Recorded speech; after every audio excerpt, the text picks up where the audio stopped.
রহমতুল্লাহ। আমরা জাবালে মালাইকার সামনে অবস্থান করতেছি। বদরের যুদ্ধের সময় আমরা জানি যে ফেরেশতা নাজিল হয়েছিল যে মুসলমানদের পক্ষে আর কাফেরদের বিপক্ষে যুদ্ধ করার জন্য। তো ফেরেশতা যে নাজিল হয়েছিল, ফেরেশতারা এই পাহাড়ে নাজিল হয়েছিল। এই পাহাড়ে তখন থেকে এই পাহাড়ের কালার লাল কালার, সোনালী কালার হয়ে গেছে মালাইকা। সেজন্য, এবং এই পাহাড়টার নাম হলো জাবালে মালাইকা। এই পাহাড়েই ফেরেশতা নাজিল হয়েছিল। যখন এই যতগুলো ফেরেশতা নাজিল হয়েছিল, এই পাহাড়, পাশের পাহাড়, এই পাহাড়গুলায় যে পাহাড়ে ফেরেশতাদের টাচ লেগেছে, ফেরেশতাদের উঠা বসা হয়েছে এই পাহাড়গুলায়, এই পাহাড়গুলার কালার হয়ে গেছে।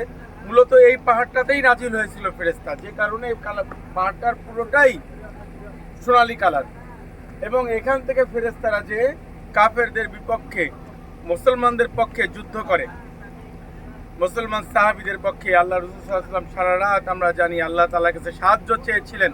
আল্লাহ তাআলা সেই সাহায্য স্বরূপ ফেরেশতা নাজিল করেছিলেন। সেই ফেরেশতা জাবালে মালাইকা এই পাহাড়েই নাজিল করেছিলেন।